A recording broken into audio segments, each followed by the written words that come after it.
Hello, welcome back. It is week 108 on Out on That Line. I'm Geoff with my co-host Alex. As always, Alex, welcome back, my friend. Welcome back, my friend. And to quote Will Smith from the classic American film Wild Wild West, now I'm working.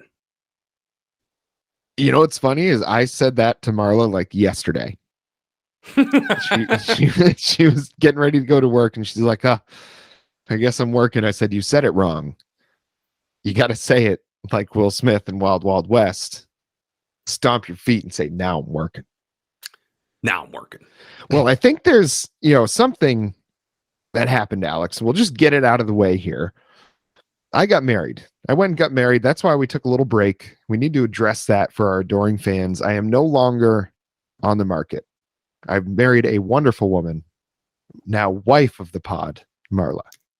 Isn't that incredible? I thought about that right before we started rolling. I was like, wife of the pod. And I don't think there's another podcaster alive who can say that, because podcasters generally on the whole are fucking sad losers. So you're probably the first one that can say wife of the pod. It's an honor. It really, really is. I'm going to put that right next to our silver play button when we eventually get that. There you go. And a photograph of her just with her arms crossed looking down at the ground, terribly forlorn. While you're just sullying with the play button in the background. I may be the first that's married, first podcaster to get married, but she's also going to be the first podcaster's wife that realizes that she's married a podcaster. Yep. Eventually we'll figure it out. Eventually there will be a happy podcast marriage. Do you think, this is like not necessarily music related, but do you think anybody's ever met on a podcast and got married, either as like host guest or host? I mean, there's a universe where that's happened. Has to be, right? I mean, if all things are possible, I think that has to have happened. I'd like to find out if you know of a story like that, folks. You let us know, because sometimes things feel a little hopeless around here. Sometimes we have to listen to a 1975 album and things aren't feeling great. So something like that can be just such a little nugget of happiness that can just keep us surviving for another week emotionally. Yes, absolutely. And real quick plug, because I know you were going somewhere, but I just want to say, if you want a little nugget of happiness and you're not subscribed to the YouTube channel where you're, I'm sure, watching this, why don't you subscribe right now? youtube.com/c/out on that line. We'll keep it short. We have other business to get to. I didn't want to knock your thing, but it felt like a traditionally solid segue moment. Little nugget of happiness. Got me thinking. So there we go. It's out of the way. Subscribe, like, comment, shill. Well, I just need, I think we can move right into talking about the album that we're going to be here talking about this week. The point of this podcast, you might say. But I just wanted to get that out of the way. Let folks know that I'm very happy.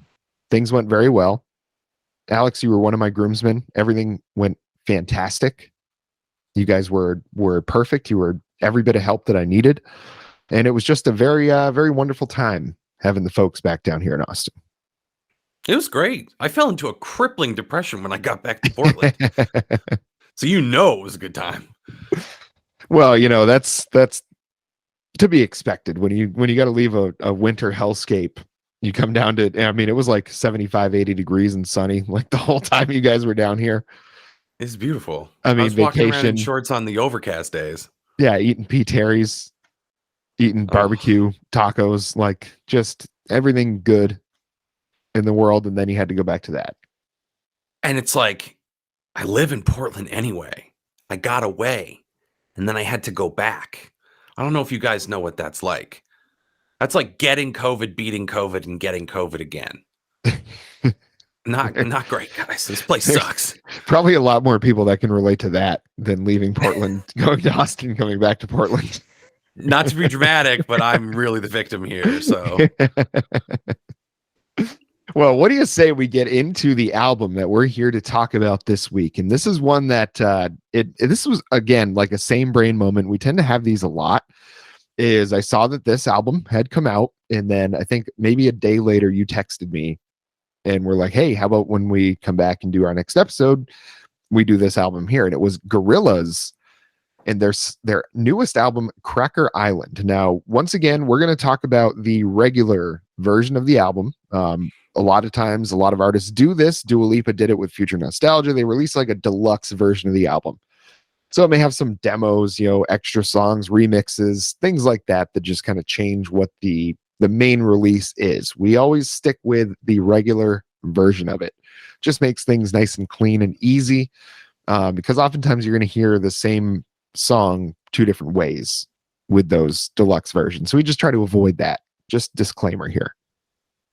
Yeah, you know me, baby. I'm all about that main release. Mm-hmm. So good. Mm-hmm. But, I mean, the fans out there wait all week for that. Oh yeah, absolutely. Yeah. I titillated them a little bit today. Posted a picture of us looking fly in our little wedding suits. Oh, there we go.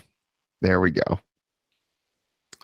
They were, I mean, for cheap suits, those were, we were looking pretty dapper, I must say. We were looking pretty snatched, I will say. Yep. Yeah. Yep. Yeah, there was a nice blue brought out all our eyes. Yeah, oh yeah. Well, how long had it been since the Gorillaz had released an album? I mean, it's been a while, right? Yeah.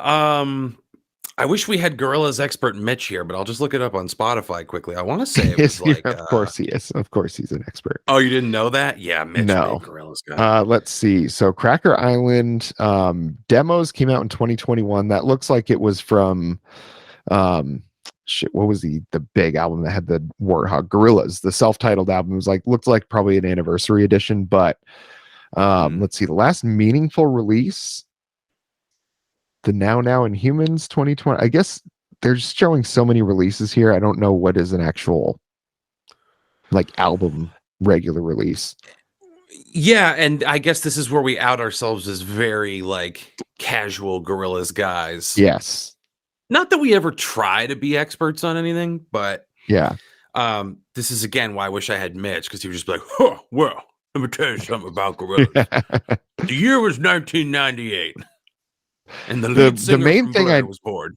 Yes, that's the main thing I know about the Gorillaz. That's my one piece of hot trivia about the Gorillaz is that it's Damon Albarn, the same guy that did Woohoo. Yeah, incredible. I didn't know that until literally today, when I was looking on fucking the Wikipedia. Well, the main songs that they had released, Feel Good Inc., that one had Del the Funky Homo Sapien was the main voice on that one. So you didn't really hear, because if you listen to these songs, Damon Albarn does a lot of the singing, and you can hear the similarities between Blur and this. So I think it'd be a lot easier to pick up when you listen to a song that he's singing specifically. My previous knowledge of them is maybe 3 songs. I mean, I might have heard more than that, just didn't realize it was the Gorillaz, but it was on the radio. Feel Good Inc. was obviously everywhere. And I think there was a couple more hits that they had, but outside of that, my Gorillaz knowledge is nil until this album. Yeah, and I have what I would call ambient Gorillaz knowledge, Gorillaz by osmosis, because Mitch is a huge fan, and every year when we go out to our week on the lake for 4th of July, somebody inevitably brings speakers and a turntable, and Mitch always brings Plastic Beach, which is great. Can't tell you the name of a single fucking song off of it. They all run together, because I just know when he puts it on, I'm like, oh, we're doing Plastic Beach. It's that time of day. Yeah.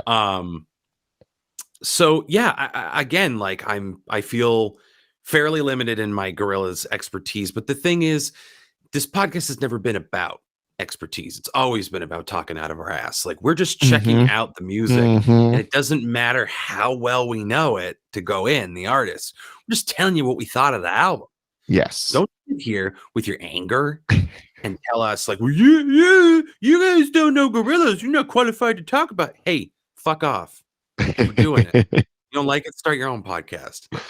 Yeah, like every other person in this world during the pandemic. Exactly. Yeah, but we've held on. I think there's a lot of people that started podcasts and then, did not get to, what are we at? Maybe 1,400 subscribers. They didn't get to that point. So it gives us a little something to hold on to, a little reason to keep going, And I think albums like this, because I think this is going to be an interesting conversation. At least I'll be very interested to hear what you have to say about it, because I know you've mentioned a previous album that sounded like it was kind of all running together. So I'm wondering if that's how you might have felt about this one as well. But we start out the album with a song, and I got very excited about this, featuring Thundercat. And then I listened to the song, and did you hear a lot of Thundercat in this one? I did, but he was used like an instrument, not like a person. Just over and over and over again. That song didn't like have a lot of variation to it. Mm-hmm. And yeah, it was strange to like have Thundercat on and not have him ripping ass on the bass, but also not having him use that beautiful silky smooth voice. Deploying him as an instrument was a weird choice. Yes, and that's the thing, is he's known for being a out of this world, like, Martian bass player. Like that, he's up there. I don't know if he's at the level considered with like Les Claypool or someone like that at this point, but like modern contemporary bass players, like, he is the guy. I mean, I can't think of anybody else in his like age bracket that would even be considered to be that sort of like a virtuoso in that instrument. So to not take advantage of that in a very like in this album I kind of always thought of the Gorillaz as like kind of a hip hop band, I guess, more like a dance band. In this one, I got a lot of just kind of like club and like house music. It was a different style of music than I thought I was going to get. But I thought Thundercat would be like a perfect fit for the style of music of the Gorillaz. Like, think of the bass line for Feel Good Inc. and like think what he could do with something like that, So I was hoping it was going to be that sort of thing, and we just hear, like you said, Thundercat just rip ass on the bass, but it just didn't happen like that. So I liked the song, but I can't help but be a little bit disappointed that we didn't get the full Thundercat experience here. Yeah, it's one of those where it would be like addition by subtraction. If you don't tease me with Thundercat, because I see that and I'm immediately like, oh, I have these preconceived notions about it. So if you don't do that tease, you don't have Thundercat in there. It's like worse than Hat on a Hat is trying and failing to do Hat on a Hat. And this sounds like out of the gate, I'm like, yeah, fucking sucked, which is not what I mean to do. But yeah, I enjoy the song. It was a cool, like, it just like kicks the album off right away. But the Thundercat part felt like a tease. Yeah, that as we move through the album, I feel like that was probably the most just disappointing part as far as like what my expectations were and where it landed. The next song, featuring Stevie Nicks, called Oil, which like seeing Stevie Nicks as a featured artist on there again, I was like, okay, what kind of weird thing are they going to do with this? And then it wasn't that weird. It's just, I don't know. I feel like it was nice to hear those other artists on there, and I think especially when we get to the Tame Impala appearance, Yes. that might as well have just been a Tame Impala song, by the way. Yes. That, like, it just did not sound like a Gorillaz song. But the featured artists on it were, I really enjoyed hearing them on this album, but I feel like it was never as good as it could have been with all of them. Like, you had some heavy hitters on here, and it just didn't ever get to the level. Like, none of it was, I can say, was bad, but it was just like pleasant to listen to, and like dust in the wind, it was gone. Yeah, a lot of them just never really came together. I totally agree. The Tame Impala one was a match made in heaven. It was actively great, and it was perfectly in both entities' wheelhouse. So it's like perfect. Because if you're going to do the big styles clash, you got to do like Phoebe Bridger and SZA pulled it off, because SZA was trying to do something very specific on that album, and she and Phoebe Bridgers met each other halfway. But you have Stevie Nicks and Gorillaz, and you go, interesting. But like, she's expected to incorporate fully into Gorillaz. They don't really kind of like meet her even close to where she lives. So it came across a lot like my favorite reference, Miley Cyrus, Plastic Hearts, the song she did with Billy Idol, Grandpa's Spooky Halloween Party, where he stuck out like a sore thumb. And I just didn't, it sounded kind of hokey. Like, we're getting our elders in on this stuff that they can't necessarily do. And you want to loop it back to Thundercat. I know you don't like the smooth, but he had Kenny Loggins and Michael McDonald on a track, Show You the Way, and it was smooth as all. Those men are old as Mhm. hell. Those are geriatric, adult, contemporary, golden-throated, silver-bearded gentlemen, and they were crooning like they were 20 years old and full of piss and vinegar again. Like, sometimes when you either have your interests aligned or you can meet each other halfway, it's great. Didn't happen with Stevie Nicks. No, and again, I mean, I think it's the same thing I can say, and I'll skip like way ahead.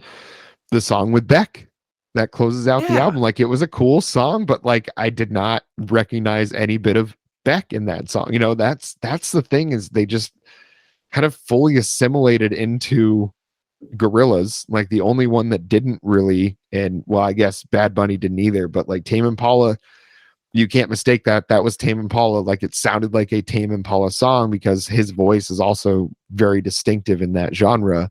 And then the Bad Bunny song was just Damon Albarn producing a Bad Bunny song. Did not sound like, I guess I should have more knowledge of Gorillaz. Mitch might kill me for like, maybe I'm just completely talking out of my ass here, but this seemed like the same kind of experience. And this is definitely better than anything DJ Khaled does, but it just doesn't seem like it's a cohesive experience throughout the whole thing. Like everything is fine to listen to, but I don't know if I feel like this is an album, if you know what I'm saying.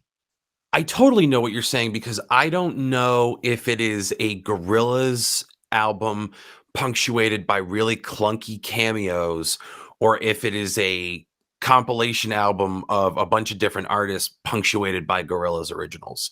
Mhm. It just was not, the whole thing was not super cohesive to me.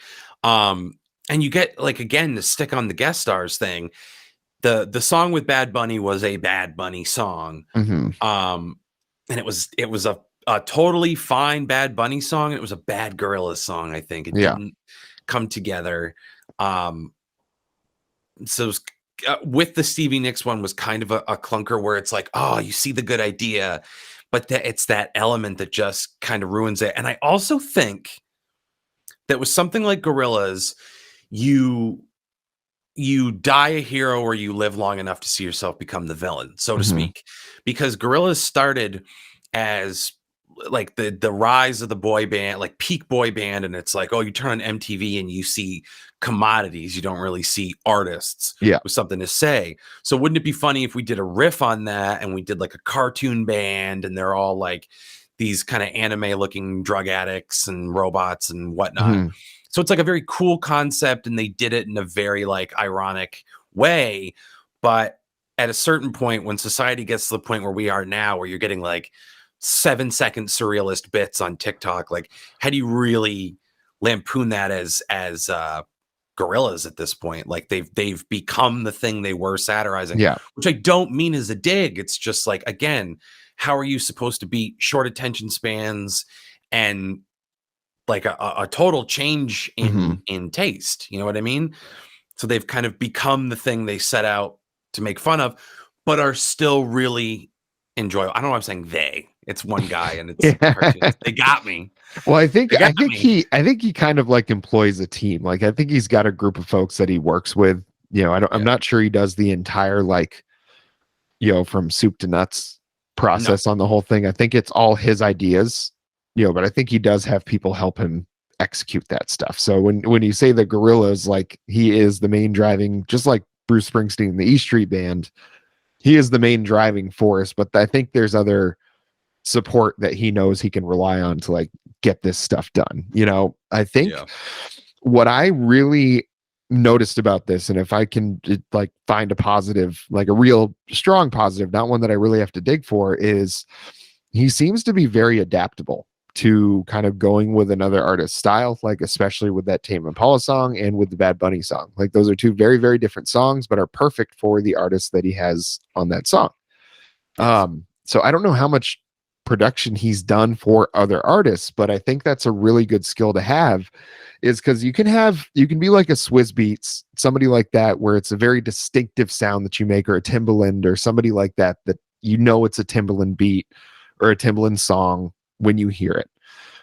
Somebody like Damon Albarn, there's tons of producers that do this sort of thing, but they're very good at kind of getting in the minds and the creative process of the artist they're producing for and making things that play to their strengths. So like when you listen to that Bad Bunny song, Tormenta, like that is a Bad Bunny song on a Gorillaz album. There's like, he's the only one really that you remember from that song. It doesn't really sound any different, kind of pace wise, subject matter wise than any other Bad Bunny song I've ever heard. The Tame Impala song, at least his part of it, was phenomenal. I mean, that could have been on any of the Tame Impala albums that we've listened to.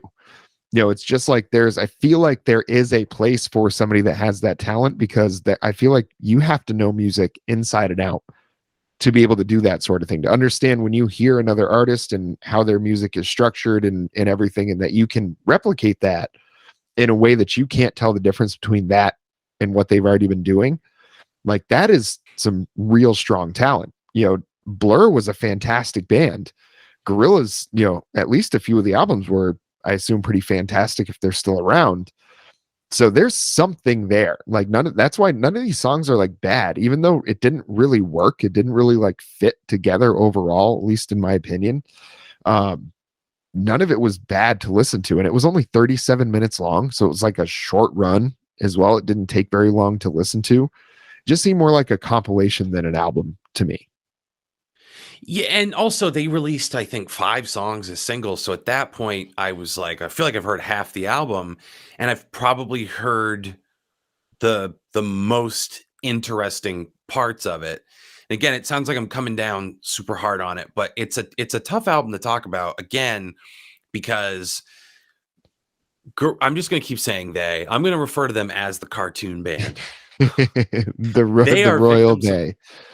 Yeah, the Royale they are like in some ways victims of their own success. Again, like successfully lampooning the trend at the time, and that trend is gone. Mm-hmm. We don't really have boy bands anymore, and when we do, it's a pretty clear vessel for like the solo venture was a gamble back in the Backstreet Boys NSYNC day. Like Justin Timberlake beat the odds. I think Nick Carter, whichever one. Nick Carter.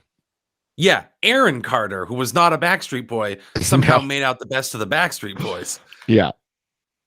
And then you get Justin Timberlake. And so at that time, that was a gamble. And now it's kind of like, this is the vehicle. We'll get them all out there. And when we split off, we make 5 times the money with Niall Horan and Zayn Malik and Harry Styles. All of them, like Harry Styles, obviously been the most successful out of any of them, but I'm pretty sure all of them had very successful like solo releases. Absolutely, 100%. So like Gorillaz sets out to make fun of that, and it's like that's not really around anymore.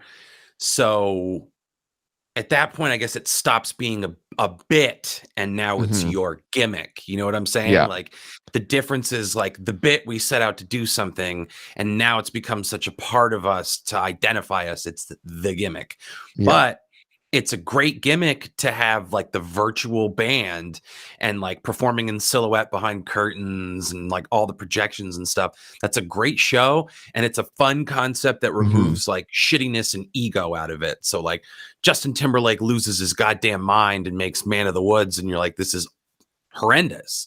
Gorillaz can kind of lay a plop if they want to, and you will forgive it because there's no one to forgive. Yeah. Yeah, and I like that, and I like it. It's definitely a triumph of production too. Like it's as you would imagine, super tight, great mix, great production. So it's like a technically masterful album, if not entirely successful from a content standpoint, all the way through at all time. Yeah, and I think that's fair. And I think I'm gonna end up with this one. I'm gonna end up at a stream it because like there's nothing about it that I actively just like didn't like. I probably won't go back to a lot of it. I'll probably listen to that Bad Bunny song because it's a jam. That's a bop. So I won't mind this album when it comes on. So I'll say stream it. If you're already a Gorillaz fan, you'll probably like it. If you like this sort of more of a like compilation of just kind of feats of production, probably like this album as well. If you're looking for a kind of coherent, consistent message or theme or storyline or anything like that, maybe you skip this one. But overall, I'm going to say stream it. That's fair. I'm super down the middle on this one. There wasn't enough bad, distracting, annoying shit to make me go hard skip it. Mm-hmm. And there wasn't enough that really tripped my trigger to go hard stream it. So what I tend to do is when I fall in the middle, I err on the side of stream it. Mm-hmm. So yeah, I guess that's my official recommendation. It's, if you're a Gorillaz fan, you already listened to this. If you're not, you might not ever. Yeah. And my lukewarm recommendation is probably not going to get you to do it. No. I think I was more excited about this because I know how much Mitch loves Gorillaz.